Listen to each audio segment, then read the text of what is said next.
Hola. Hola. Eh, somos Josep Peñarroya Martínez y Enrique Navarro Ponce.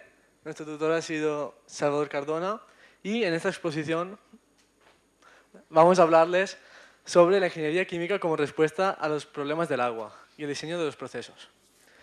Bien, primeramente les hablaremos sobre los objetivos que ha tenido nuestro proyecto. Bien, el primer objetivo ha sido determinar el gas hold-up. ¿Sí? Tal vez es una cosa que a nadie le suene. Bueno, después le explicaremos de qué trata. El segundo objetivo ha sido el estudio de la hidrodinámica del agua y la velocidad. Bueno, más tarde le explicaremos también sobre qué trata. Y finalmente la transferencia del oxígeno en agua, que es cómo hacer que el agua absorba oxígeno o que desabsorba oxígeno, por decirlo de alguna manera. Muy bien. Antes de empezar, hemos encontrado necesario hablarles sobre qué es una columna de burbujeo. ¿Alguien sabe qué es una columna de burbujeo? Sí, ¿no? Porque habéis trabajado con ¿Viste? ello. Vale. Es una columna donde hay agua y se tira oxígeno por bajo, o aire. Muy bien. Muy bien, es más o menos eso. Es una construcción hecha con piezas cilíndricas de metacrilato y en la cual se inserta un fluido, por ejemplo el agua, y por debajo se burbujea, podríamos decir, se insufla otro fluido, que nosotros en la mayoría de las prácticas será aire o oxígeno. Muy bien, aparte de esto, en los proyectos para estudiar las propiedades de los distintos fluidos utilizaremos medidores como medidores de concentración de oxígeno, medidores de conductividad, etc.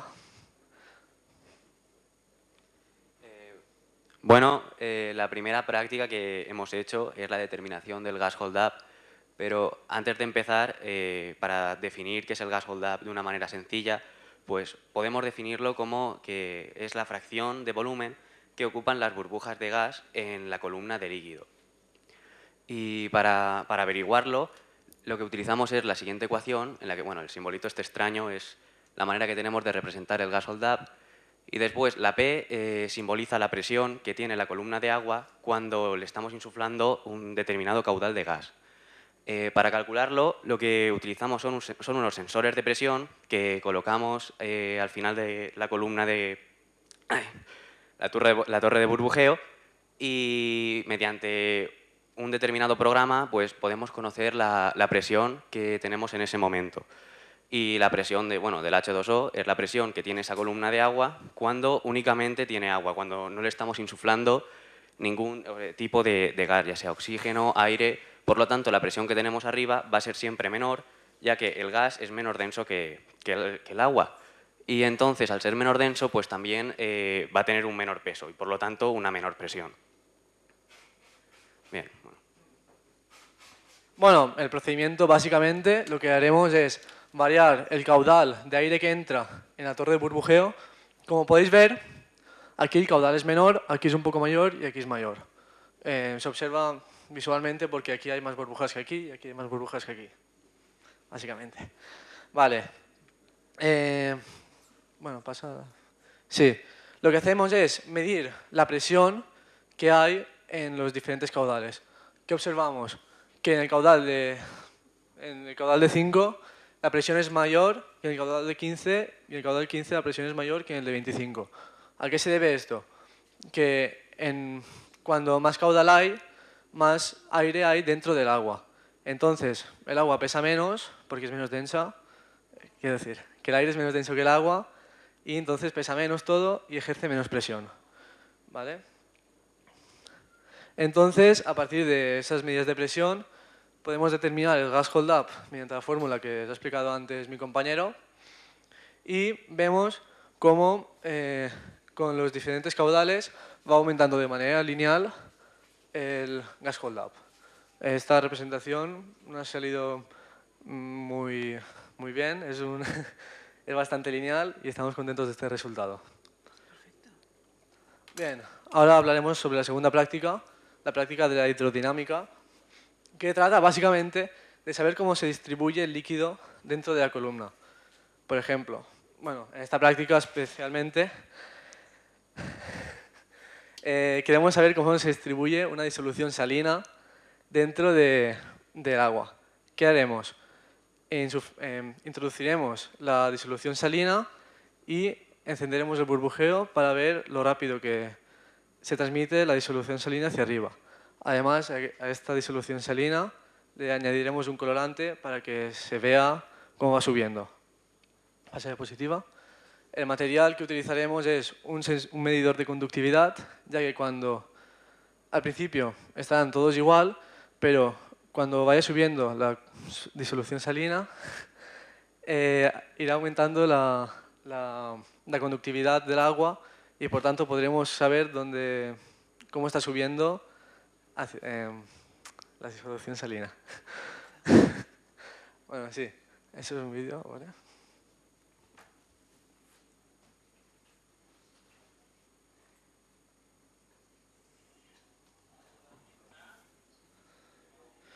Vale, aquí podéis ver cómo se ha introducido por abajo la disolución salida con el tinte y va subiendo poco a poco.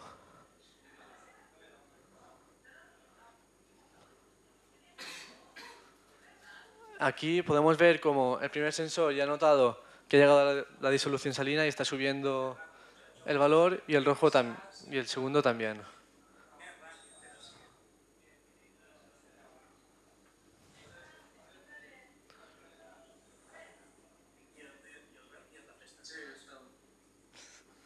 Bueno, sí, y así se ve más o menos cómo va subiendo y también hace falta decir que se ve antes cómo sube el tinte que cómo sube la disolución salina. Y ahora mi compañero hablará sobre las medidas.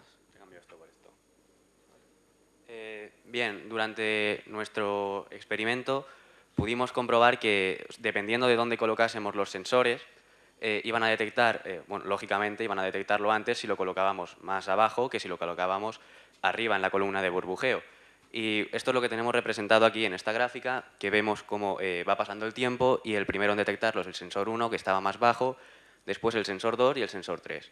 También podemos ver, aunque la gráfica del sensor 1 no es demasiado buena, pero se aprecia que tiene un pico de conductividad más alto y esto se debe a que cuando detecta la disolución por primera vez aún no se ha mezclado mucho en la columna de burbujeo con el agua que teníamos y entonces está mucho más concentrada que cuando va subiendo y va diluyéndose a la vez. Por eso muestra ese pico de conductividad tan alto al principio y después se van estabilizando todas, porque se mezcla de forma homogénea.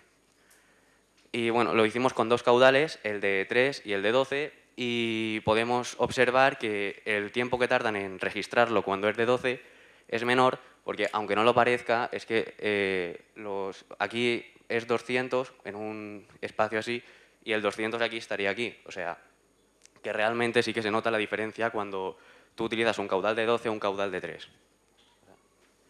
Y para mostrar más claro la diferencia de cuando utilizamos los caudales, nos hemos fijado solo en un sensor cuando utilizamos el caudal de 3 y cuando utilizamos el caudal de 12. Y podemos ver una diferencia porque en este no se aprecia muy bien. Vamos al último, al más arriba que teníamos, y vemos que en el caudal de 3 lo detectaba más tarde, tardaba más en subir, porque al tener un menor caudal la agitación del agua era menor y entonces tardaba más en subir la disolución salina y por eso detecta los picos de conductividad más tarde.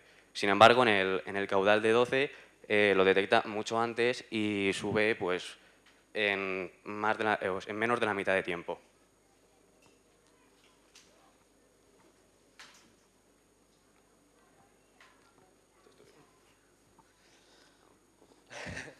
Vale, ahora hablaremos sobre la tercera y última práctica que hemos realizado, que es la transferencia de oxígeno al agua.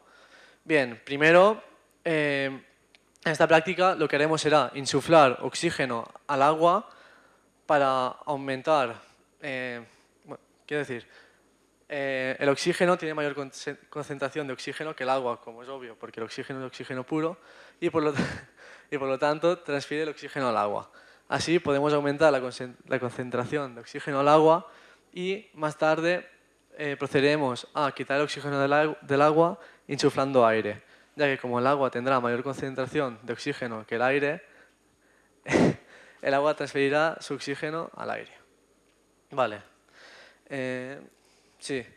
Al principio el agua tiene una concentración que es de más o menos 10 miligramos por litro de oxígeno y en su estado de saturación llegará a 40 miligramos por litro. Pero no llegaremos nosotros en nuestra práctica hasta los 40 miligramos porque deberíamos estar demasiado tiempo y no teníamos tanto tiempo para llegar hasta ahí. Sí.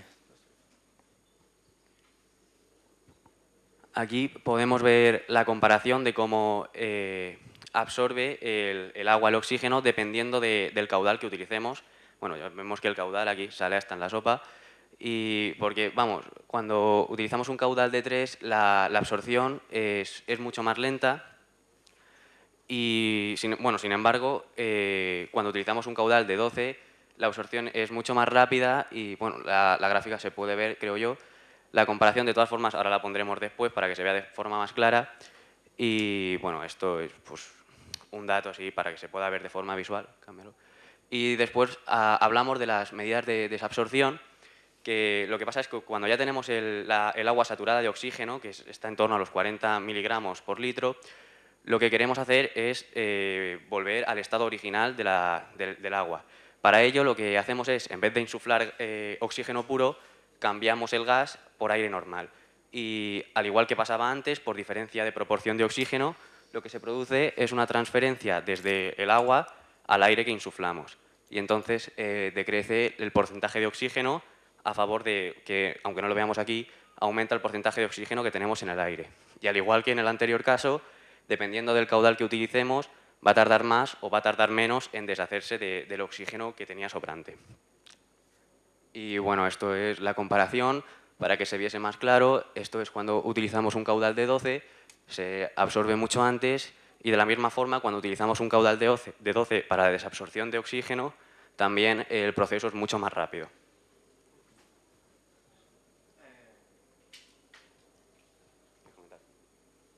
Vale, ya hemos comentado las 3 prácticas, ya hemos hablado sobre lo que hemos realizado y ahora vamos a hablar sobre la conclusión de lo que creemos en global de todo el proyecto.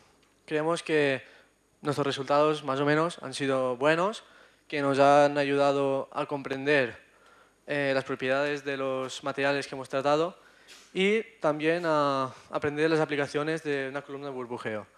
Por ejemplo, aquí no hemos hablado sobre esto, pero una de las aplicaciones de una columna de burbujeo sería, por ejemplo, podríamos poner dentro de la columna microalgas y burbujear CO2. De esta forma las microalgas absorberían el CO2 y lo transformarían en oxígeno. Estas microalgas crecerían y podrían ser utilizadas como como biocombustible. Entonces esta sería una de las aplicaciones para estudiar las microalgas. Finalmente, nos gustaría agradecer a todos los profesores que han estado con nosotros y en especial a Salva, porque nos ha ayudado en todo momento, siempre que hemos necesitado algo de él ha estado ahí. Y a la UPV de Alcoy por esta oportunidad. Y también dar las gracias a los compañeros de este Campus Practicum que han hecho que esto sea una experiencia inolvidable. Muchas gracias.